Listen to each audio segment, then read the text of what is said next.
Hi, welcome to episode 3 of Knitting with Color Loops. Today I'd like to share my first sweater design. It's part of what I like to call the Lalland Project. The Lalland Project spans quite a long period of time, but it goes back to this first sweater. I designed the sweater and then I believe this was last summer, so well over a year ago, and I wanted to find the right wool to use for the design, and I went to Avenue Yarns in Albany, California, and I didn't find the color that I wanted in the wool that I thought I wanted, and one of the owners of the store helped me and guided me to D. Galpin's Lalland. And I fell in love with this color. I think it's called Driftwood. So I bought what I thought was enough for the sweater, plus some of the contrast colors. And several months later, well, I don't know, maybe a month later, I don't remember how long it took me to knit the sweater. I realized I didn't have enough. So I sent my sister lives near that yarn shop, so I said, can you please go buy me a little bit more of this yarn? And also by that time I'd realized I was going to have to make another one with a couple little changes, and so she bought me 2 different colors, a sweater's quantity. So I had a lot of yarn to work with, and I was very excited.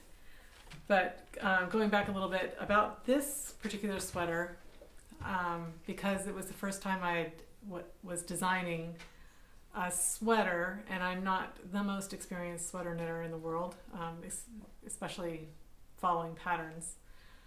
I did a couple things that I knew I wouldn't be able to scale to different sizes, and I knew that it just wouldn't work as a pattern, and I really wanted to learn how to write a pattern. One of the things I did was I made short row shoulders. So this fits me. I've got nice huge shoulders, and I realized I wouldn't be able to scale that for different sizes, and besides, everybody has different shoulders. So it would be just really, really beyond my beginner level of sizing to handle that. So this sweater forever is going to be mine. I suppose it would fit a couple of my sisters, but I think it stuck with me. And you know, like in a yoke sweater, when I raise my arms, it comes up too. So I wanted to take that out of the pattern, and I also wanted to change the petal design of this pattern right here. Instead of knitting the color loops as I came to them, I wanted to do what I had recently discovered in experimentation and from watching Fruity Knitting, a twisted stitch. And so I've modified the twisted stitch to be a 2-color twisted stitch, and that has changed a lot of things about color loops. So that looks a little different than this, not much, but you can see this is the second sweater I made of this design, which I call Arundel, by the way, that as the color loop comes down, it is raised a little bit and it's solid, and using the 2 colors twisted stitch, I'm able to maintain that same appearance even going diagonally. So this sweater is an example of what the pattern is as written, and I really enjoyed working with this wool, and I was excited to figure out what to do with the third quantity of yarn, sweater quantity of yarn I had, which I'll show you. So this sweater is a project. It's not a written pattern. It doesn't fit perfectly, and it was my first time doing a steek, and I really didn't do a great job on it. So I hid the um, I hid it with this wool felt, and then I got decorative clasps, which I love, and then I tried fabric painting. I experimented on the inside. I was gonna paint a whole bunch here too, because this is my experiment sweater. The yoke ended up too large, so it doesn't fit perfectly. But it's a nice, cozy sweater, and I think the color loop portion is a real success, and I'll show you that in close-up in a little bit. But these are the color loops, and I used other Lalland colors in a garter stitch underneath the color loops, and I knit back and forth in the round because I knew I wanted a cardigan. And then I knit, the problem with my steek was that I knit this part in the round. And then when I cut, because this part and this part had loose ends, and it was a little bit of a mess, I didn't deal with it properly. So I would do it differently next time, but I don't feel confident writing a pattern for this sweater. But I do love it, and I will treasure it. The Lalland project continued when I used the 2-color twisted stitch to do a lace design, and this is my experiment on that, and it's a little bit too small.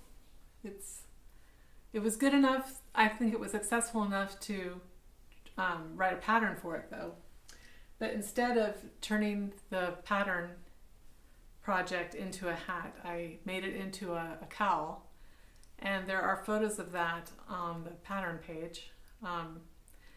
I washed this in the washing machine in the wool cycle, and then I didn't stretch it out in the wet drying.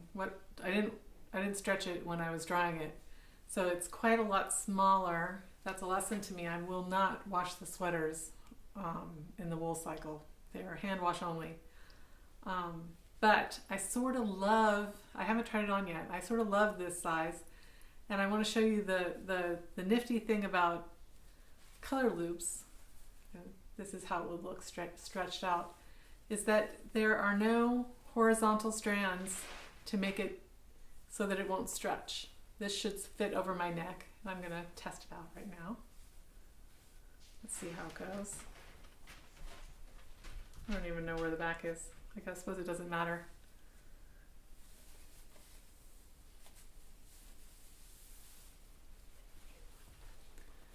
And pull my hair out. Let's see how that looks. And there it is. Oh, it's so cozy. So I had to wash it because after I finished making it, I couldn't take it off. It was just so comfortable. If you're wearing a face mask, maybe a cotton one or whatever kind of face mask, and you're out in the cold winter weather and you want to pull this up, this would cover your face mask. Keep it nice and snug. I will not recommend this as a face covering, of course. You really do need your 3-layer face mask. But I think having a snuggly, close-fitting cowl neck tube is really cozy, and it's definitely going to be something that I wear a lot this winter. So I'll take you on a little tour of the close-ups of the sweaters and maybe show you some of my knitting too. But I wanted to share my Lalland project. Thanks for watching.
So the two-color twisted stitch enables me to go sideways in either direction, and you can see my loop starts here, 2 strands, goes parallel, then splits off, comes back, goes parallel for a while, splits off, and then this row is my final stitch coming back. So I thought I wanted to show, it would be a really good way for me to demonstrate the two-color twisted stitch.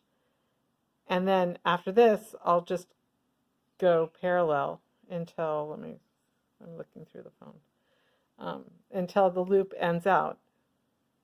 So this is about 2 feet long, so it'll be about 2 more inches, because the relationship of a vertical strand to pattern is about 1 inch to 1 foot. So this will go, sorry about that. Okay, so it'll go about 2 more inches.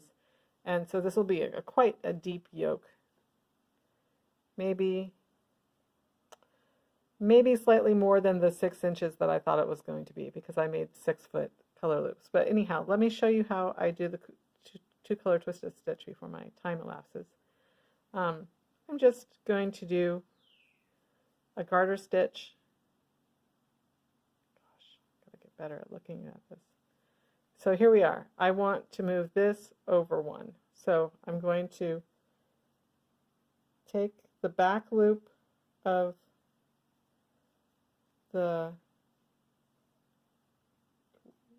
non-color loop and make a stitch. Then I put it back in through the color loop and that loop again, just as you would a traveling stitch, and grab,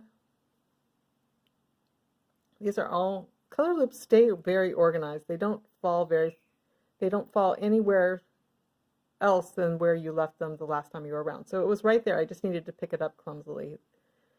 And then bring that through, and then release both of those stitches from the left needle.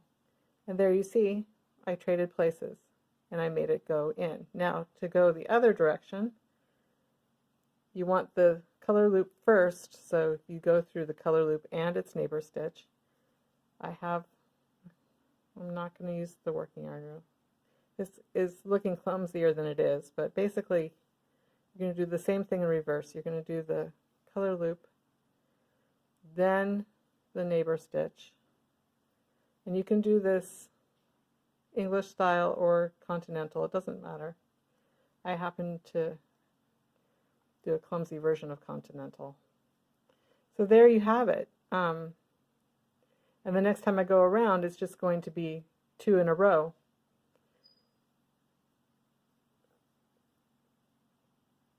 So I also wanted to say that I have done some experimentation with two-color twisted stitch, just using 2 stranded yarns, not color loops, not vertical knitting at all, and it is amazing. I really recommend trying some of that out, because you can do some amazingly beautiful raised color changes using horizontal stranded yarn. So I hope you can try this and tell me what you think. Okay, well, here I am, done a little bit more. I've done this parallel section here. This is what the reverse looks like. It's clean, it's stretchy, it's lightweight, and there's just enough to do 1 or 2 more rows on these loops. I think my conclusion on using bobby pins is that I prefer the locking stitch markers instead, because the little rubber tips catch on each other and sometimes they pull one of them out. Only 2 came out, and it was really easy to do. I think if I were going to do bobby pins again, I would wait until the loops are short like this, maybe this long, and then put the bobby pins on, and until then just use my fingers, because it's really, this is what they're for. They're for doing this last couple stitches. So I take the bobby pin so I don't have to grab, oh, I'm caught on the end there. I can untwist easily and I don't have to grab them with my fingertips, which gets hard. So for these last two stitches. So my idea, last time I was at the other stage, I said that I wanted to try something new on ending. And so usually I would go directly to this part of the loop. But because I crossed them at the beginning, I'm going to cross them. There we go. And now I'll do the other side.